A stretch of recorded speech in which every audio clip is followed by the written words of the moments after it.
Important update. SIR 2025-26-এ যে পরিমাণ hearing notice generate হয়েছে তাতে ইলেকশন অফিসিয়ালসদের পক্ষে খুব ডিফিকাল্ট যে এতগুলো হিয়ারিং এত অল্প সময়ের মধ্যে করা। আমার টেবিলে প্রায় 400-500 করে প্রত্যেকদিন হিয়ারিং আছে। এরকম একইভাবে সমস্ত ইআরও বা ইআরও সাহেবদের টেবিলে একইভাবে এত পরিমাণ হিয়ারিং আছে। তো এত মাইনিউট জিনিস চেক করতে হবে এত অল্প সময়ের মধ্যে, কোয়াইট ভেরি ডিফিকাল্ট।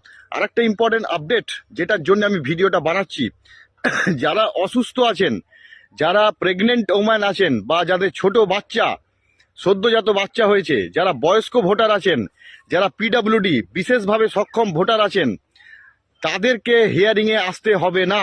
ইলেকশনের ক্লিয়ার ইনস্ট্রাকশন আছে এবং আমরা বিভিন্নভাবে প্রচার করার চেষ্টা করছি। যারাই অসুস্থ আছেন বাড়িতে তারা কাইন্ডলি আসবেন না, আপনাদের বাড়ির লোককে পাঠান। আমরা হিয়ারিং করতে গিয়ে দেখলাম অনেকেই এত প্যানিক করছে, ভাবছে ভোট কেটে যাবে না হলে। একটা জিনিস মাথায় রাখুন, হিয়ারিং কিন্তু ভোট কাটার প্রক্রিয়া নয়, এটা স্বচ্ছভাবে তথ্য যাচাই করার প্রক্রিয়া। এবার হিয়ারিং এর যে ক্রাইটেরিয়াগুলো এসেছে যার জন্য মানুষকে হিয়ারিং আসতে হচ্ছে, মনে হতেই পারে যে হিয়ারিং না হলেই হতো, কিন্তু একটা জিনিস মাথায় রাখবেন, আমাদেরকে বারবার জিজ্ঞেস করছেন এত হিয়ারিং কেন হচ্ছে। আমরা policy implementing agency, policy maker নয়। তাই পলিসি মেকার হচ্ছে election commission of India. Election commission of ইন্ডিয়ার তরফ থেকে যতদিন না কোনো তথ্য আমাদের কাছে আসবে বা ডাইরেকশন আসবে, আমরা কিন্তু সেটা ইমপ্লিমেন্ট করতে পারবো না। আমাদের মনে অনেক কিছুই চাইছে, আমরা তো চাইছি হিয়ারিং না হোক, কিন্তু সেটা করতে পারবো, আমাদের কাছে সেই পারমিশন বা ক্ষমতা নেই। তাই প্রত্যেকের কাছে রিকোয়েস্ট, ইলেকশন অফিসিয়ালসরা দের সঙ্গে কর্পোরেট করুন। যারা বিএলও সাহেব আছেন তারা কাইন্ডলি পজিটিভ বার্তা ছড়িয়ে এই সুযোগগুলো দেওয়ার ব্যবস্থা করুন।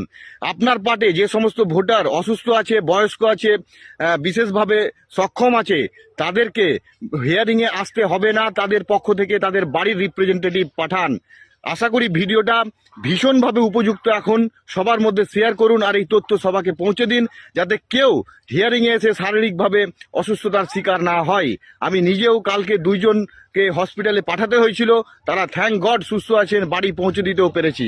কিন্তু এইভাবে আমরা চাই না এসে হ্যারাসমেন্ট হোক, আমরা কোনো মতেই পাবলিককে হ্যারাসমেন্ট করতে চাইছি না। যেটা অর্ডার হয়েছে সেটা আমাদের মানতে বাধ্য হচ্ছি, তাই এতগুলো নোটিশে আমরাও সাইন করতে বাধ্য হচ্ছি। আর একটা জিনিস জেনে রাখবেন, এই ইয়াররা কিন্তু নোটিশ ইস্যু করছে ঠিকই, কিন্তু নোটিশ জেনারেট করছে না। নোটিশ জেনারেট হচ্ছে সিস্টেম থেকে। আমরা বাধ্য সেই নোটিশকে প্রিন্ট করে ভোটারের বাড়িতে পাঠাতে। Thank you so much guys. Positive video পজিটিভভাবে ছড়ান, নেগেটিভ কমেন্ট করবেন না।